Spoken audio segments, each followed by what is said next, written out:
안녕하세요. 가은파의 힐링라이프입니다. 많은 분들이 전원생활을 선택을 하시면서 그 이유 중에 하나가 건강을 위해서라고 대답하시는 분들이 많으실 것 같은데요. 건강을 위해서 전원주택을 지으시려고 할 때 많이들 한 번쯤은 한옥이나 황토주택을 한 번쯤 고려해 보지 않았나 싶습니다. 저 같은 경우도 황토주택을 짓고 싶은 로망이 굉장히 컸었는데요. 하지만 와이프를 설득하는 게 그렇게 쉽지 않았습니다. 그래서 타협점으로 경량 목조주택을 선택해서 전원주택을 짓게 됐는데, 그럼에도 불구하고 집 한 구석에 뭐 최소한의 그 황토집 분위기를 좀 내고 싶은 또 생각이 좀 있었습니다. 그래서 뒤에 보시는 요거는 황토는 아니지만 그래도 흙벽으로 포인트 아트월이랑 계단 쪽에 흙벽으로 제가 시공을 하면서 어느 정도 좀 친환경적인 느낌, 그런 걸 좀 가져가기도 했는데요. 건축이라는 것이 참 공부할 거리가 많기도 합니다만 특히 황토주택도 굉장히 배워야 할 것들이 많이 있더라고요. 그래서 저도 틈만 나면 황토주택에 관련된 정보들을 서칭해 보곤 하는데요. 이번에 건축박람회에 갔더니 황토주택 시공업체들이 여럿 나와 있더라고요. 그래서 제가 황토 전문 시공업체 부스 몇 군데에 제가 들려서 업체 사장님한테 인터뷰를 요청을 해서 일부 정보들을 담아봤습니다. 특히 황토주택의 단열과 관련된 정보에 대해서 이야기를 많이 들었는데요. 황토주택에 관심을 갖고 계신 분이라면 굉장히 유용한 정보가 될 것 같아서 공유해보고자 합니다. 자, 그럼 영상으로 공유해 드리고요. 다음에 기회가 되면 황토주택에 대한 조금 더 디테일한 정보들을 한번 영상으로 올려드리도록 하겠습니다. 자, 그럼 보실까요?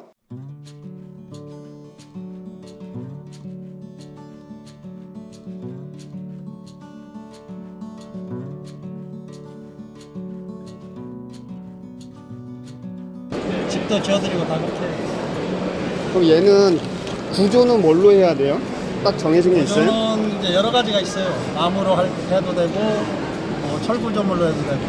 경량철골이나 목구조 그렇죠. 둘 다 가능하다는 각 거예요? 파이프 100에 100짜리를 써서 기둥을 하고 그걸로 이제 구조체를 만드는 거죠. 집의 구조체를 경량철구로 만드는 거죠. 그러면 경량철골을 제가 주변에서 지금 저희 집 주변에서 많이 봤는데 경량철골로 세우고 거기에 샌드위치 파넬로 다 하더라고요. 근데 그건 조립 테이블. 네, 그러니까 그거 대신 얘를 쌓으면 네.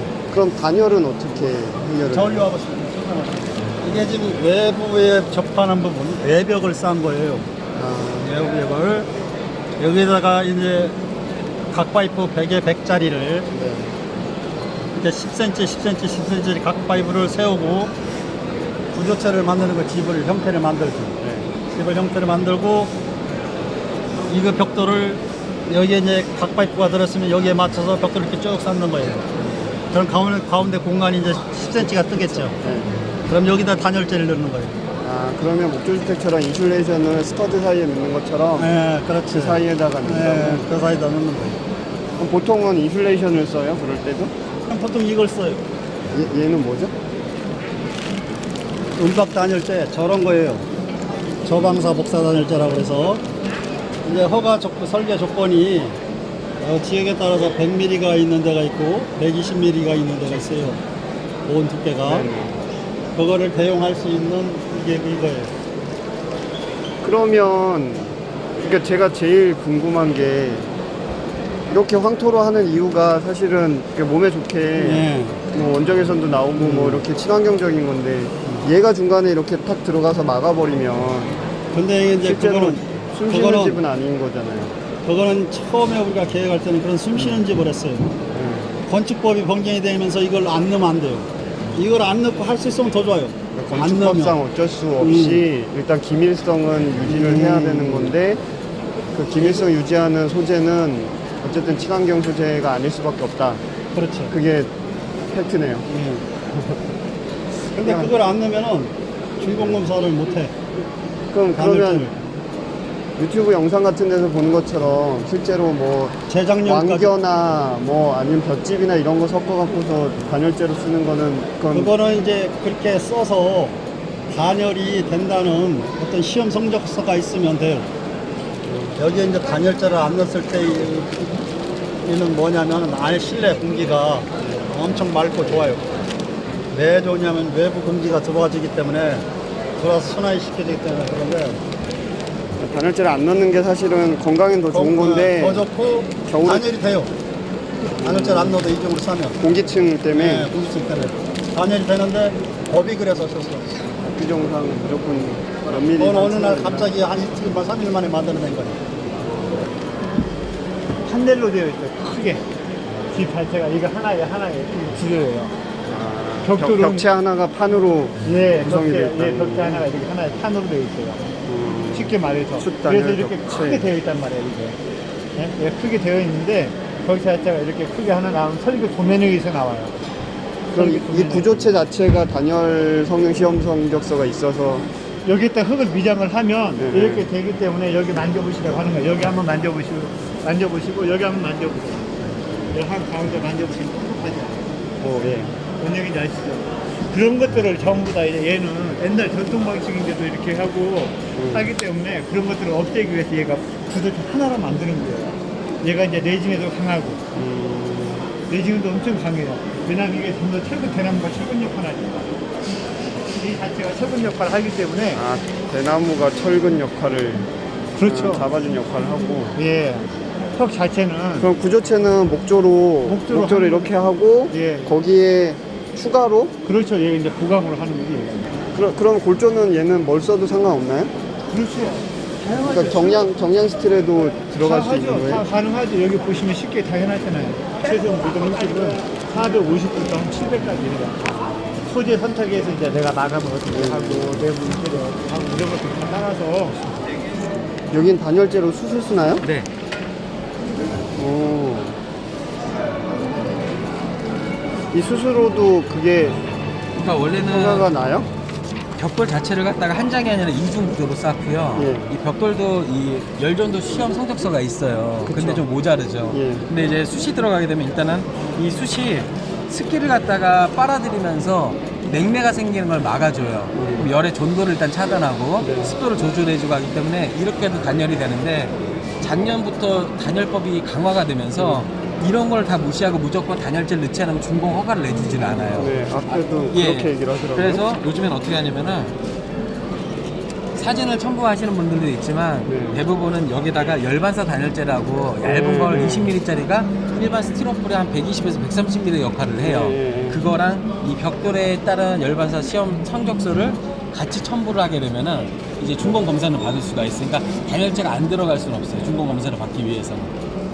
그럼 그렇게 사진만 찍고 실제로 안 넣어도 안 넣으시는 분들도 꽤 있어요. 왜냐면 이것도 왜냐면은 황토를 쓰는 이유는 통기성 때문에. 쑤시려고 하는 건데 근데 건축법 자체가 그렇게 제한을 놓으니까 안 따를 수는 없고 준공은 나와야 되니까 보통 설계사를 통해서 얘기를 해가지고 사진 첨부해서 옮기고 빼는 경우도 있고.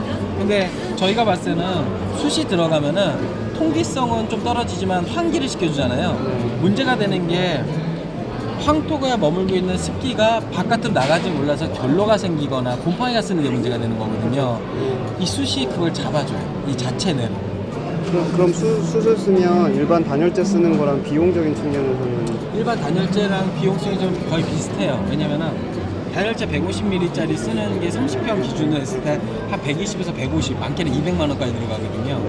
이 숯값 같은 경우는 100% 들어가 120만 원 정도 들어가요. 근데 인건비가 좀 숯까지 들어가서 그렇지 숯이나 그거나 비용적으로는 비슷해요. 얘는 무슨 숯인가요? 참숯이.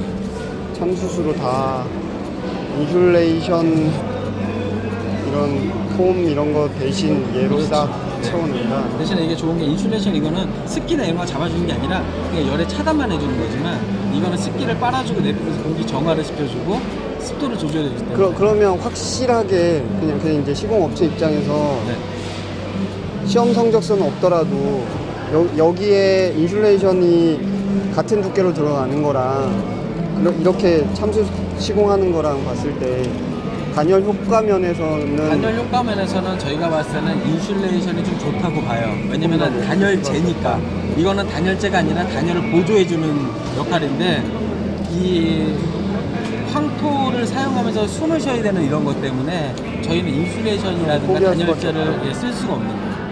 2층 시공까지도 이게 가능해요? 대신에 구조체가 있으면 2층도 가능하죠. 요즘에는 내재 설계법 때문에 기둥을 세워야 되거든요. 적재를 채우는 형태이기 때문에 2층, 3층도 가능해요. 알겠습니다.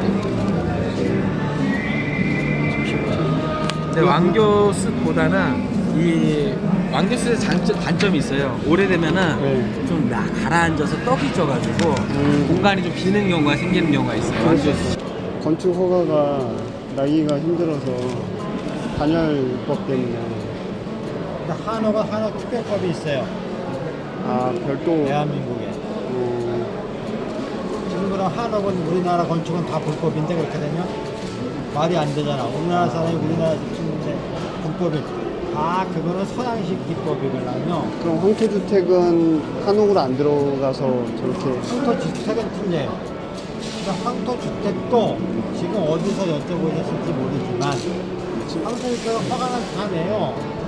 야매로. 어? 정식으로 원내는 것뿐이 그쵸, 정식으로 아니고. 충분 떨어지면 사는 거지. 그러니까